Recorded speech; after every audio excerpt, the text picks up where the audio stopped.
तो अब इस वीडियो में मैं तुम्हें शोल्डर को लेके इतनी टिप दूंगा कि ये वीडियो देखते से ही तुम्हारे शोल्डर ग्रो हो जाएंगे। नॉट रियली बट हाँ। अब जैसे मैंने रिसेंटली लास्ट वीडियो में बताया कि शोल्डर एक फास्ट ट्विच मसल फाइबर से बने होते हैं, तो इसे सही ट्रेन करने का तरीका वही है कि मॉडरेट वेट लेके हाई रेप्स लगाना, क्योंकि इन्हें रिकवर होने में ज़्यादा टाइम नहीं लगता है। अब एक और बात कि अगर तुम्हारा शोल्डर सच में ग्रो करना है तो इसे सेपरेटली ट्रेन करना होगा। मतलब अब जैसे लोग लेग के साथ शोल्डर ट्रेन करते हैं तो लेग में इतना एक्सॉस्ट हो जाते हैं वो कि शोल्डर में उनकी लिफ्ट्स पूरी नहीं हो पाती। जैसे वो स्क्वाट्स लगाएंगे, लेग प्रेस लगाएंगे, लंजेस लगाएंगे और ढेर भर के एक्सरसाइज लगाएंगे, उसके बाद शोल्डर लगाने आएंगे तो उसमें एक प्रेस मूवमेंट लेंगे लाइट वेट से, एक लेटरल मूवमेंट लेंगे और रिवर्स पैक्डिक फ्लाई मार के उनका शोल्डर वर्कआउट ख़त्म। अब यही सबसे बड़ी गलती है कि लोग शोल्डर को सेपरेटली ट्रेन नहीं करते। अगर तुम्हें एक 3D शोल्डर चाहिए तो तुम्हें इसे सेपरेटली ट्रेन करना होगा। अब मैं मेरी बात करूं तो मेरा एक सेपरेटली शोल्डर डे होता है जिसमें मैं 6 एक्सरसाइज लगाता हूं, जिसमें 2 फ्रंट डेल्ट के लिए, 2 रेयर डेल्ट के लिए और 2 लेटरल डेल्ट के लिए, मतलब साइड डेल्ट के लिए।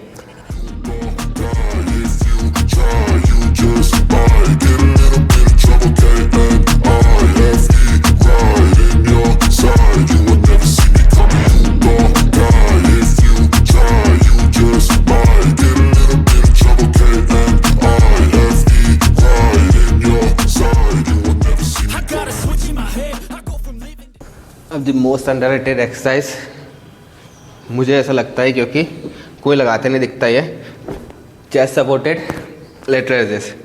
अब इसे अंडररेटेड क्यों बोल रहा, क्योंकि मुझे कोई नहीं दिखता है जिम में लगाते हुए। और इसकी एक बात ये अच्छी है कि एक क्या बहुत सी अच्छी बात है, बट एक मेन बात ये अच्छी है कि इसमें तुम चीट नहीं कर सकते। मतलब तुम्हारा चेस्ट सपोर्टेड रहता है तो तुम किसी भी प्रकार से ऐसे आगे पीछे होकर स्विंग नहीं ले सकते, प्रॉपर उसमें फील आता है। और ये इकलौती एक्सरसाइज है जिसने बहुत हेल्प करी मेरे शोल्डर ग्रो करने में। तो मैं इसका क्या करता हूँ कि एक सेट 5 से लगाता हूँ, फिर 2 सेट 7.5 से लगाता हूँ, ज़्यादा हैवी नहीं जाता हूँ, और रैप रेंज मेरी रहती है 25 to 30। फिर लास्ट में एक ड्रॉप सेट लगाता हूँ 20, 15 और 12।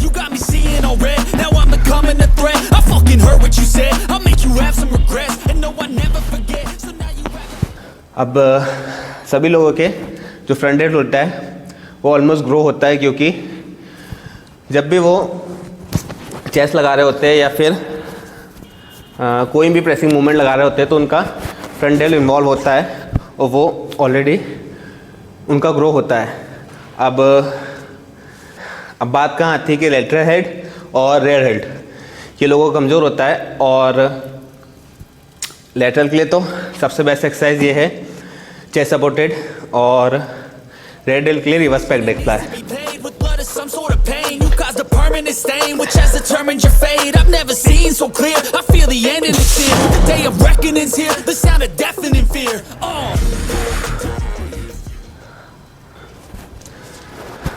अच्छा है तुम कितने ही प्रेसिंग मूवमेंट लगा लो और कितने ही लेटरल स्पैम कर लो, बट अगर तुम्हें राउंड शेप चाहिए उस शोल्डर में तो तुम्हें तुम्हारा रेयर डेल्ट बड़ा करना होगा। और अगर तुम्हारा रेयर डेल्ट बड़ा है तो तुम्हारे शोल्डर राउंड दिखेंगे, वरना कितना ही फ्रंट डेल्ट और लेटरल डेल्ट बड़ा हो जाए तुम्हारे शोल्डर में वो राउंडनेस नहीं आएगी। अब बेस्ट एक्सरसाइज मुझे लगती है रेयर डेल्ट के लिए वो है रिवर्स पैक्डिक फ्लाई।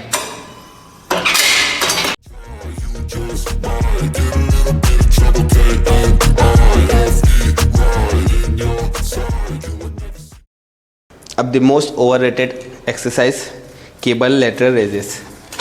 अब इसे मैं ओवररेटेड क्यों कह रहा हूँ, क्योंकि इसकी दुनिया भर की हाइप बनी हुई है इंस्टाग्राम पे, और अगर मेरी सुनो तो मैं इसके जगह अपने normal dumbbell lateral raises prefer करूँगा। क्योंकि आई नो इसे बुरा नहीं कह रहा हूँ मैं, क्योंकि इसमें थ्रू आउट द सेट तुम्हारा यहाँ से लेके यहाँ तक के नेगेटिव में भी टेंशन बना हुआ होता है, बट मैं इसकी जगह नॉर्मल जो डंबल लेटरल रेज़र्स है उसे प्रेफर करूँगा, क्योंकि उसमें इससे ज़्यादा फील आता है। अगर तुम इसे गलत लगाओगे तो तुम्हारे जो ट्रैप्स है ऑल टाइम एंगेज रहेंगे और तुम बस ये ट्रैप्स को मूव करते रहोगे।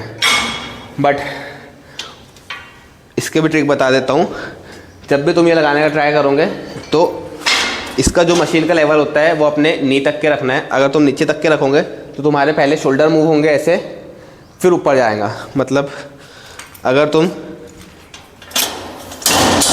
इसे नीचे करके लगाते हो तो तुम्हारा नेचुरल मूवमेंट नहीं आएगा। पहले तुम अपने ये ऊपर करके फिर ये लगाओगे।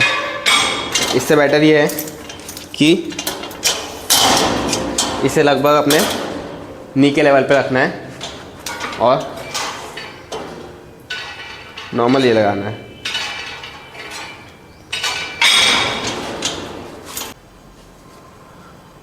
अब शोल्डर को लेके एक छोटी सी टिप कि ऑलवेज परफॉर्म पार्शियल रैप्स। मतलब जब भी तुम्हारा सेट कंप्लीट हो जाए, तुम्हारे रैप्स कंप्लीट हो गए, उसके बाद जो नीचे एक्स्ट्रा रैप्स होते हैं ये लगाया करो, क्योंकि इससे तुम फेलियर के ज़्यादा क्लोज आ सकते हो।